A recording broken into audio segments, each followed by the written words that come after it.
Alright, Justin Bergren here again. So, final assignment, Aviation 105. So, for the career research assignment, I decided to do aerial firefighting, which is something that I've wanted to do ever since I was pretty young.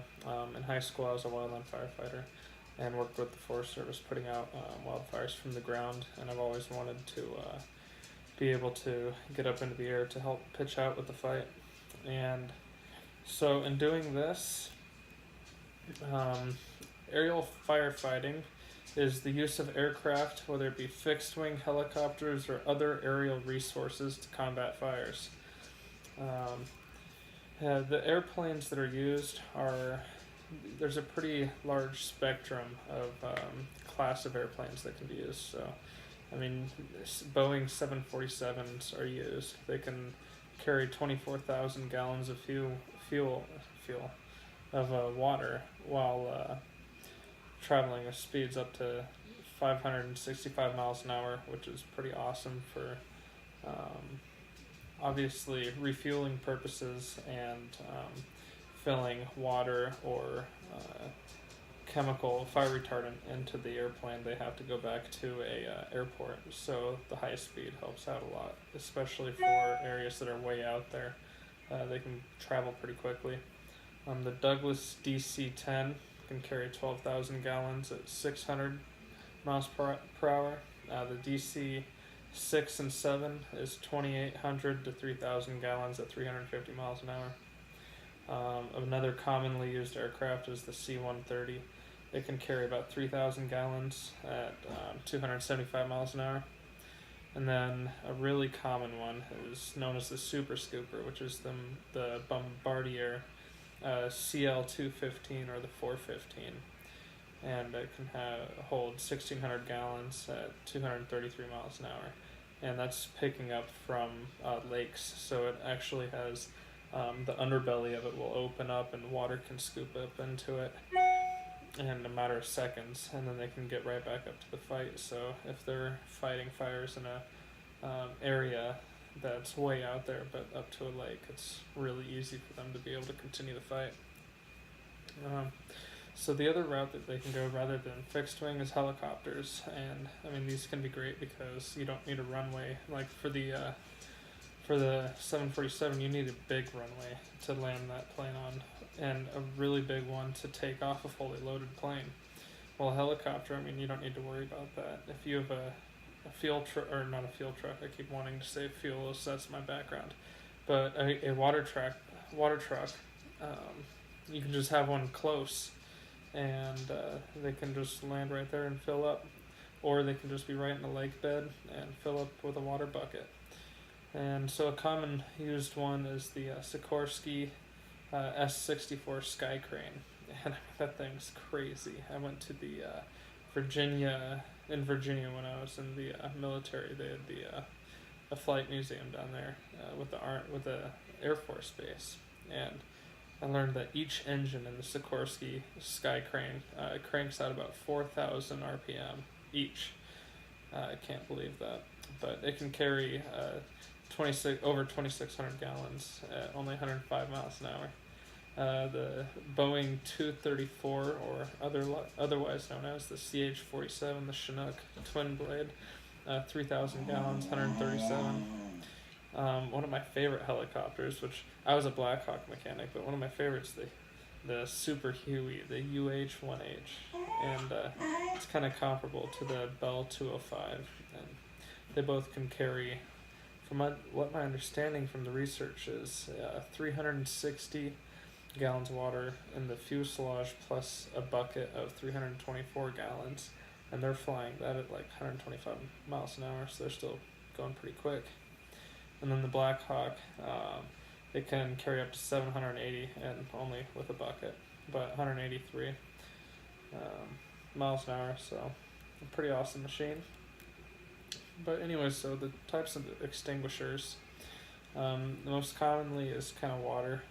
It's pretty readily available, especially for rural areas. And I mean, the majority of wildland firefighters are way out in the woods, wildland fires are way out in the woods. And so, I mean, they're coming up to lake beds that are super close. Otherwise, if they're filling up at the airport, then fire retardant is a mixture of chemical salt compound, water, and then a thickening agent, which could be clay or gum, and then a coloring agent, as it's typically, I think it's always red. So some career path options: you can go fixed wing side, you can go the helicopter side, you can be a pilot, or you can also be a flight engineer that goes out on the flights, and they're kind of in charge of the loading and the unloading of the water or the chemical. They focus on the checks and balances and making sure that they're within standards and regulation and all that. So I mean, their job's quite critical.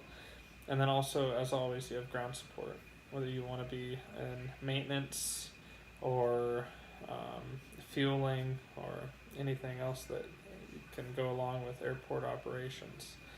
There's a few different routes that you can help the fire with. So qualifications, you need a commercial pilot's license, you need your instrument rating and your multi-engines, pretty basic. You only need the Class 2 FAA medical certificate. You need to meet 14 CFR, Part 61, 55, and 56. Complete a United States Forest Service air tanker annual training. And then lastly, you only need 800 hours of PIC time and 100 within the last 12 months. And then with looking at Indeed, the majority of the job listings, they require between 1,000 and 3,000 large aircraft time. So I mean, it's not a lot of experience that they're asking for. So a couple of job listings. The Forest Service pilot, I was looking at the, let's see, you have to look at that. So a few of the sources that I was looking at was, Indeed's always a great one that I went to, but also the Flying magazine. They had an article, How to Become a Firefighter Pilot, and that's where I got a couple of the figures for the pay. Let's go back up here. Okay, so Finn, enough, be quiet. Sorry. Okay, so for the Forest Service pilot, according to the magazine article, it was coming out with 73,000 as the low end, starting up to 113. For large aircraft, air tanker captains, you're starting out first season, they're saying at 100,000. And then captains can work their way up to 360,000. That's what it looks like. So on Indeed, there was a job listing. This is my puppy right here.